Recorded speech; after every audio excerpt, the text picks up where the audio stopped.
RTI act 2005, आपने इसके बारे में जरूर से सुना होगा। इसे राइट टू इंफॉर्मेशन एक्ट या सूचना का अधिकार अधिनियम भी कहा जाता है। भारतीय संसद में इसे 2005 में पेश किया गया था ताकि गवर्नमेंट ऑर्गेनाइजेशन में ट्रांसपेरेंसी लाई जा सके और करप्शन के खिलाफ सख्त कदम उठाया जा सके। इंडिया इस लॉ को लागू करने वाला 48वां देश है और आज यह 100 से ज्यादा देशों में लागू हो चुका है। तो ऐसे में आपके लिए यह जानना जरूरी है कि RTI क्या है और इसके ऑब्जेक्टिव्स क्या हैं, इसे फाइल करने का तरीका क्या है। RTI को हमारे इंडियन कॉन्स्टिट्यूशन के आर्टिकल 19(1)(a) के अंतर्गत एक फंडामेंटल राइट माना गया है, क्योंकि यह सिटीजन को freedom of speech and expression देता है। यानी हर भारतीय नागरिक को ये राइट है कि वो गवर्नमेंट डिपार्टमेंट से इंफॉर्मेशन मांग सके। इसके मेन ऑब्जेक्टिव कुछ इस तरह हैं: हर इंडिविजुअल तक इंफॉर्मेशन पहुंचाना, ट्रांसपेरेंसी को इनकरेज करके करप्शन पर रोक लगाना, पब्लिक गवर्नमेंट्स में अकाउंटेबिलिटी सुनिश्चित करना। यूनियन गवर्नमेंट, स्टेट गवर्नमेंट और लोकल बॉडीज सभी RTI के अंदर आते हैं। हालांकि पॉलिटिकल पार्टी को RTI एक्ट से बाहर रखा गया है।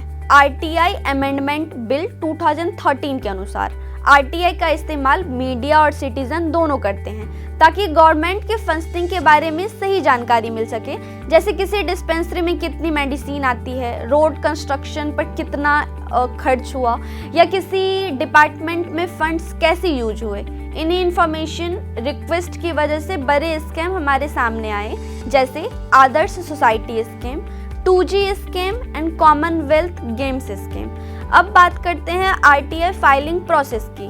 RTI एप्लीकेशन फाइल करने के लिए 10 से 100 रुपए तक की फी लगती है। BPL कैटेगरी वालों के लिए कोई फी नहीं है। RTI ऑनलाइन भी फाइल कर सकते हैं। ऑफिशियल वेबसाइट है rti.online.government.in।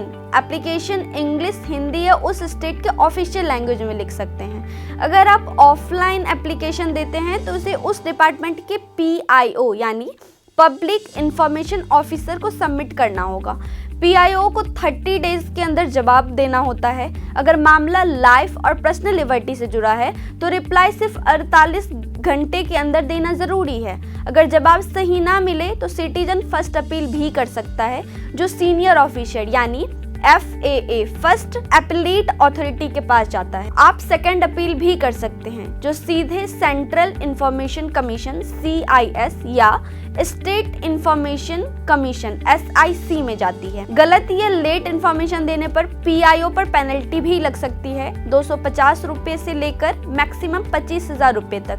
लेकिन साथ ही यह उम्मीद भी की जाती है कि सिटीजन छोटे मोटे और नॉन सीरियस इशू पर RTI फाइल ना करे, क्योंकि इससे PIO के पास अननेसेसरी फाइल वर्कलोड ज्यादा हो जाता है और जेन्युइन केसेस डिले हो जाती हैं। RTI ने आम नागरिक को यह पावर दी है कि वह गवर्नमेंट से सवाल पूछ सके, क्योंकि इंफॉर्मेशन सिर्फ नॉलेज नहीं, यह आपका राइट है। मैं हूं निम्मी। आगे भी ऐसे महत्वपूर्ण विषयों के साथ आपसे जुड़ती रहूंगी। तब तक के लिए नमस्कार, धन्यवाद।